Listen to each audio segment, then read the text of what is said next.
Thank you so much. Thank you. Please be seated. Good morning. 안녕하세요. Secretaries Hagel, Jewell, and Shinseki, Admiral Winnefeld, General Chung, all our friends from the Republic of Korea, including the legendary General Paek Son-yup, distinguished guests, and most of all, veterans of the Korean War and your families.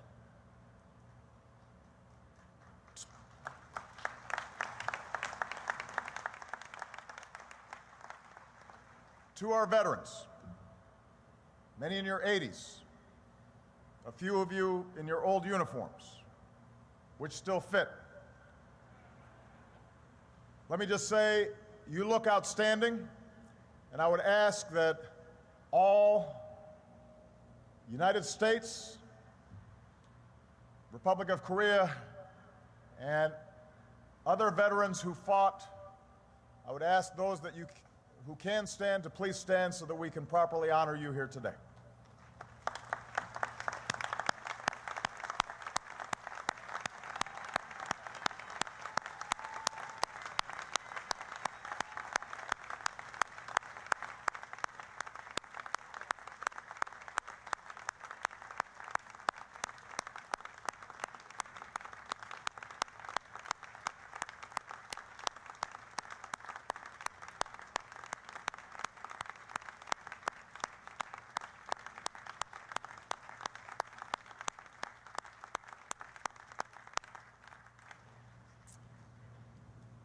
July 27th, 1953, 60 years ago today, in the village of Panmunjom, in a barren room, the generals picked up their pens and signed their names to the agreement spread before them. That night, as the armistice took hold, the guns of war thundered no more. Along the jagged front, men emerged from their muddy trenches. A Marine raised his bugle and played taps, and a soldier spoke for millions when he said, "Thank God it is over." In the days that followed, both sides pulled back, leaving a demilitarized zone between them. Soldiers emptied their sandbags and tore down their bunkers. Our POWs emerged from the camps. Our troops boarded ships and steamed back across the ocean. In describing the moment he passed under the Golden Gate Bridge, one of those soldiers wrote, "We suddenly knew we had survived the war and we were home." Yet ask these veterans here today, and many will tell you, compared to other wars, theirs was a different kind of homecoming.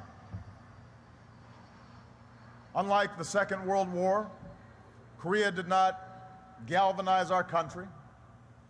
These veterans did not return to parades. Unlike Vietnam, Korea did not tear at our country. These veterans did not return to protest. Among many Americans tired of war, there was, it seemed, a desire to forget, to move on. As one of these veterans recalls, we just came home and took off our uniforms and went to work. That was about it. You, our veterans of Korea, deserve better. And down the decades, our nation has worked to right that wrong, including here, with this eternal memorial, where the measure of your sacrifice is enshrined for all time. Because here in America, no war should ever be forgotten, and no veteran should ever be overlooked. And after the armistice, a reporter wrote, When men talk in some distant time with faint remembrance of the Korean War, the shining deeds will live. The shining deeds will live. On this 60th anniversary, perhaps the highest tribute we can offer our veterans of Korea is to do what should have been done the day you come home. In our hurried lives, let us pause. Let us listen. Let these veterans carry us back to the days of their youth, and let us be awed by their shining deeds. Listen closely and hear the story of a generation. Veterans of World War II recalled to duty. Husbands kissing their wives goodbye yet again. Young men, some just boys, 18, 19, 20 years old, leaving behind everyone they loved to defend a country they never knew and a people they never met. Let's never forget all the daughters who left home, especially our heroic nurses who saved so many. Our women in Korea also served with honor. They also gave their lives.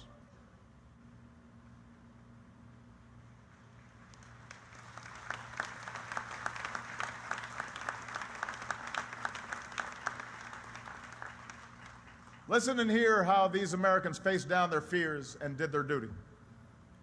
Clutching their rifles, hearing the bugles in the distance, knowing that waves of enemy fighters would soon be upon them.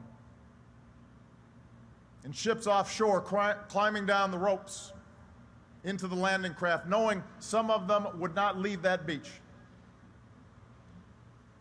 On the tarmacs and flight decks, taking off their Corsairs and Sabres, knowing that they might not return to this earth. Listen and hear of their gallantry, often outnumbered and outgunned in some of the most brutal combat in modern history. How they held the line at the Pusan perimeter. How they landed at Incheon and turned the tide of the war. How surrounded and freezing they battled their way out of Chosin Reservoir, and how they fought foxhole by foxhole, mountain after mountain, day and night at the Punch Bowl and Heartbreak Ridge, Old Baldy and Pork Chop Hill. Listen and hear how perhaps the only thing worse than the enemy was the weather. The searing heat, the choking dust of summer, the deep snow and bitter cold of winter, so cold their weapons could jam, so cold their food would turn to ice. And surely no one endured more than our POWs in those hellish camps where the torment was unimaginable. Our POWs from Korea are some of the strongest men our nation has ever produced. And today we honor them all, those who never came home and those who are here today.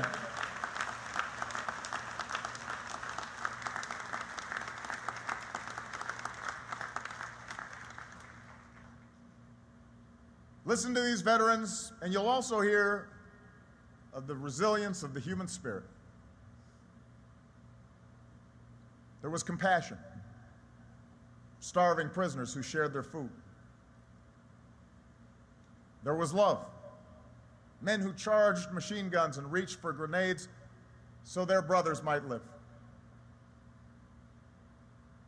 There was the dark humor of war, as when someone misunderstood the code name for mortar rounds, Tootsie Rolls, and then shipped our troops thousands of Tootsie Rolls, candies. And there was hope, as told in a letter home written by a soldier in the 7th Cavalry. Marching through the snow and ice, something caught his eye. A young lieutenant up ahead, and from the muzzle of his rifle hung a pair of tiny baby booties, swinging silently in the wind like tiny bells. They were sent by the lieutenant's wife, pregnant with their first child. and she promised to send ribbons. Blue if a boy, pink if a girl. But as the war ground on, those soldiers were scattered until one day on a Korean road he spotted the lieutenant again. Swinging gaily in the first rays of the morning sun, the soldier wrote, were those booties. And fluttering below them was the brightest, bluest piece of ribbon I have ever seen. 6 decades on, these moments may seem like faint remembrances of a distant time. But for you, our Korean veterans and your families, I know it must feel sometimes just like yesterday. And on days such as this, you're back there once more. For Korea was the fire that helped to forge you. And as we listen to the story of your service, I say let us also learn, because your lives hold lessons for us today. Korea taught us the perils when we failed to prepare. After the Second World War, a rapid drawdown left our troops under-equipped, so that in the early days of Korea, their rockets literally bounced off enemy tanks. Today, as we end a decade of war and reorient our forces for the future, as we make hard choices at home, our allies and adversaries must know the United States of America will maintain the strongest military the world has ever known, bar none, always. That is what we do.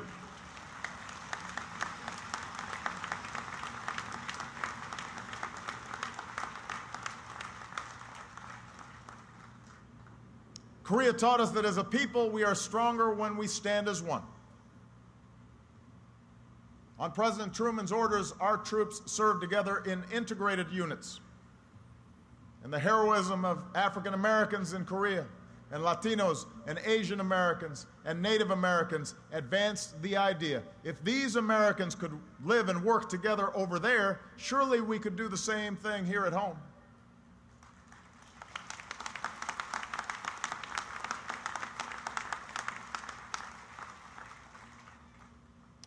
Change came slowly, and we continue our long journey towards a more perfect union.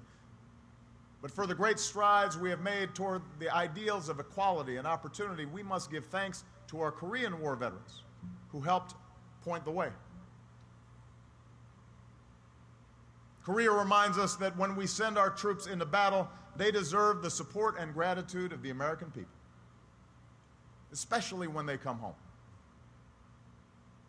Today, let us remember that right now, our sons and daughters continue to risk their lives, give their lives in Afghanistan.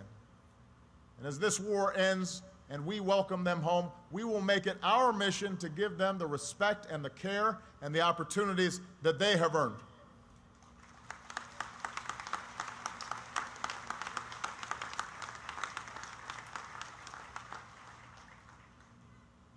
And Korea reminds us that our obligations to our fallen and their families endure long after the battle ends. To this day, 7,910 Americans are still missing from the Korean War.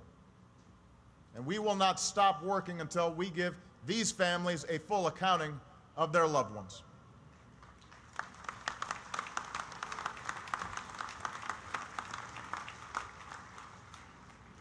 Like Sergeant First Class William Robinson, 26 years old, missing for 63 years. This week, in Indiantown Gap, Pennsylvania, the Robinsons will welcome their uncle home and finally lay him to rest with full military honors.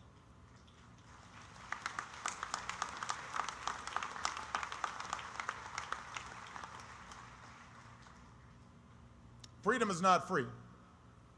And in Korea, no one paid a heavier price than those who gave all. 36,574 American patriots. And among our allies, more than 1 million of our South Korean friends, soldiers and civilians. That July day, when the fighting finally ended, not far from where it began, some suggested this sacrifice had been for naught. They summed it up with a phrase, die for a time. It took many decades for this memorial to gain its rightful place on this great mall where we tell our American story. It has perhaps taken even longer to see clearly and understand fully the true legacy of your service. But here, today, we can say with confidence, that war was no tie. Korea was a victory. When 50 million South Koreans live in freedom, a vibrant democracy, one of the world's most dynamic economies, in stark contrast to the repression and poverty of the North, that is a victory, and that is your legacy.